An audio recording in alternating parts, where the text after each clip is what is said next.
Hi, I'm Larry Rudwick. Thanks for listening to this abbreviated presentation on making great changes happen. I'd suggest watching this version first, and for much more detail, you may hear the complete version by signing up for my free monthly e-zine newsletter. One of the principles I will discuss is why it's so important to really get to know yourself better. Your strengths, weaknesses, what you like to do, and what you don't like to do. I've come to realize I still enjoy doing things I did when I was very young, and perhaps you do too. I would suggest you think about your past, what you enjoyed doing, and what you were good at. What probably is most important is knowing what your true strengths and passions are today. One of my early passions was designing, building, and repairing wheeled vehicles. Later I created 3 patented inventions, including a pedal-powered go-kart and an electric hybrid bicycle.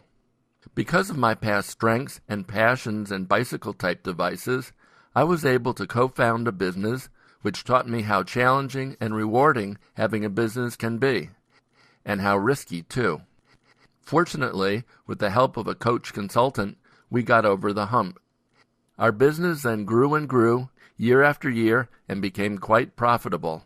When the business was sold, I earned enough money to retire, but that was never my goal. So I would like you to think about what strengths and passions you have that could be put to better use. After selling the business, however, I made some poor business decisions and learned a lot from this experience. One thing I learned was, don't be Superman. I made too many investments too quickly, without proper thought and planning.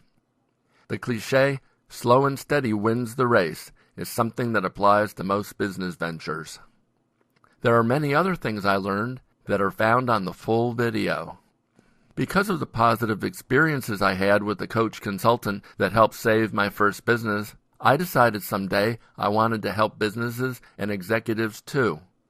I went through my executive coaching program, which taught me a lot, not only about coaching, but about myself too. One thing I learned is I'm both right brain and left brain, and good at technical and people challenges. Never underestimate how important it is to really know yourself. Now I'll discuss why we should focus more on making positive change, what change is, what change isn't, and how to quickly jumpstart change. Life today is different than it was not that long ago. Life can be quite complex and confusing, partly because of all the electronic devices we often use and the extra demands we have on us. We often don't quite keep our priorities in the best order, but we can learn to change and do better. Sometimes we don't realize what we can and can't control.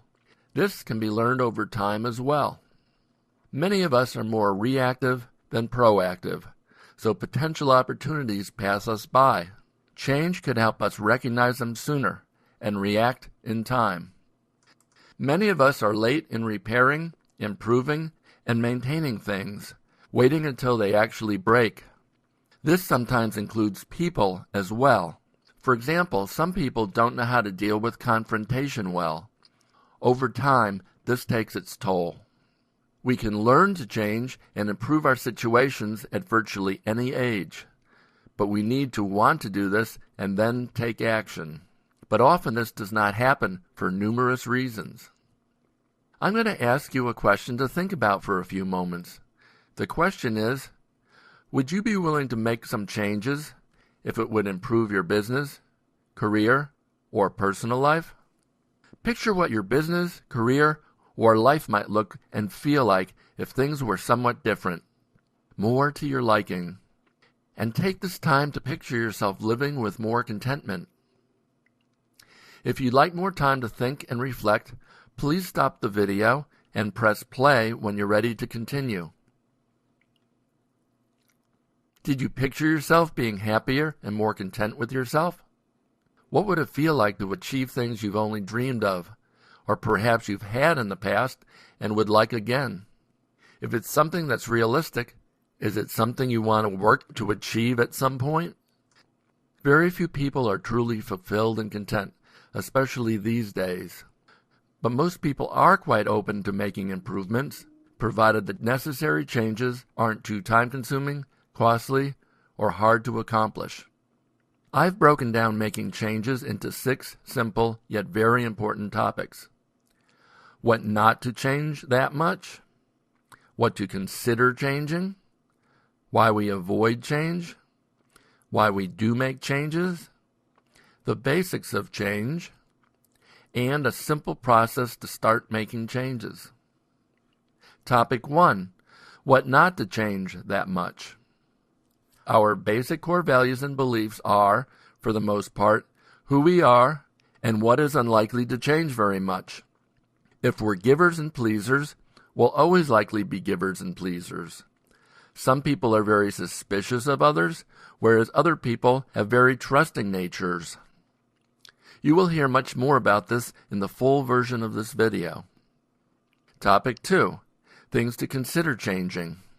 There are a number of human qualities that are easier to change than one's core values, and working on just one of them will likely impact many of the others, starting the ball rolling to making great changes happen. What's really holding someone back may not even be very hard to figure out. And once this is known, working on that will often give big results for the effort involved. There are 6 human areas to really focus on. 1. Our thoughts, what we think, and the way we think impact our feelings, attitudes, actions, and more. Our actions. Although our environment influences us, we are in charge of what we choose to do. We can choose to be lazy or choose to be overachievers. You will hear the other 4 in the full version of this video. In summary, the power to change is in our control. Change involves thoughts, actions, and more. The specific process and steps each of us should take will vary. Best results are achieved with the help of a coach, consultant, or another person who can provide great insight each step along the way.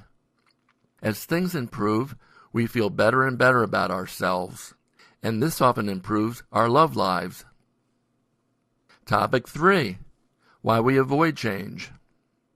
Although we sometimes know we should make some changes, we often don't.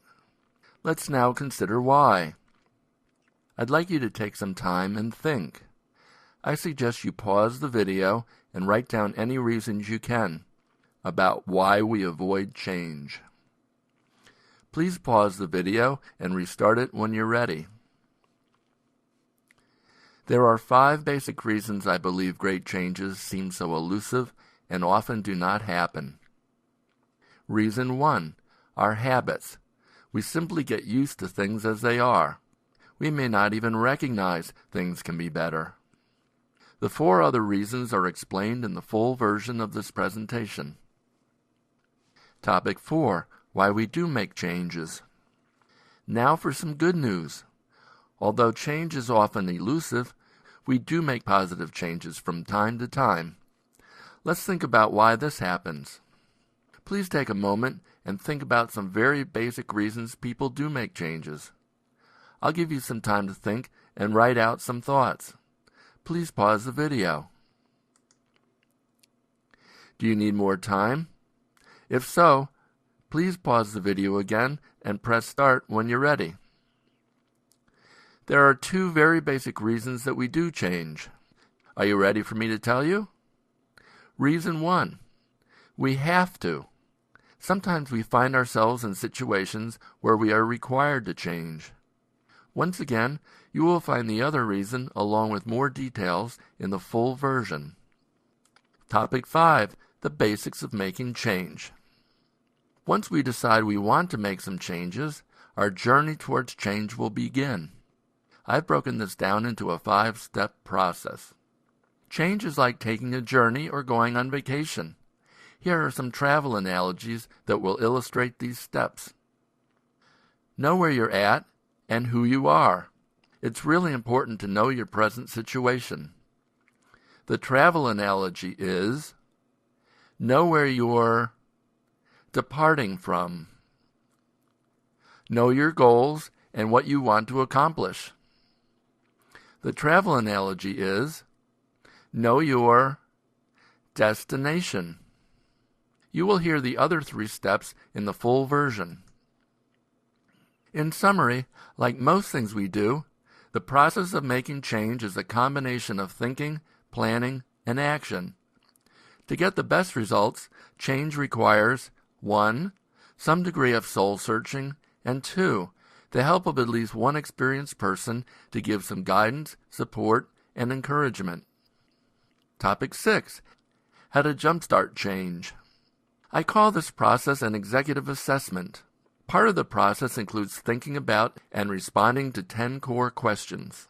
There are a number of purposes to this assessment, including written goal setting to increase the chances of follow-through, know yourself in clearer ways, to help figure out if we're interested, willing, and ready for improvements. Please consider aspects of your work and personal life.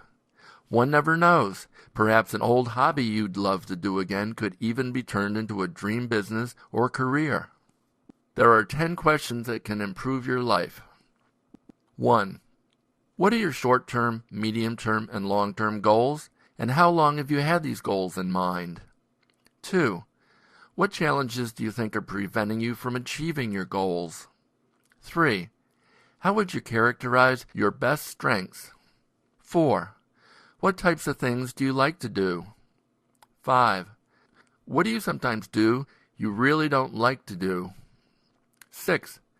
What do you feel you're not so good at? 7. What would you like to learn or learn better to help you obtain your goals? The last 3 questions can be heard on the full video. After completing all questions, the coach consultant will review the responses and write specific comments and follow-up questions directed at initial responses. You'll respond again, which will help fill in gaps and provide another opportunity to expand on your initial thoughts.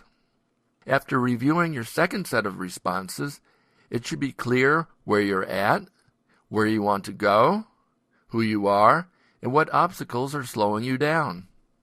Doing the executive assessment will help you jumpstart positive change. This concludes my abbreviated presentation of Making Great Changes Happen. If you would like the opportunity to watch the full version, there is a link just below to subscribe to Great Changes e-zine, our monthly newsletter. After you subscribe, you'll receive the special link to the full presentation that you may use at your leisure. Thank you for listening. I wish you well.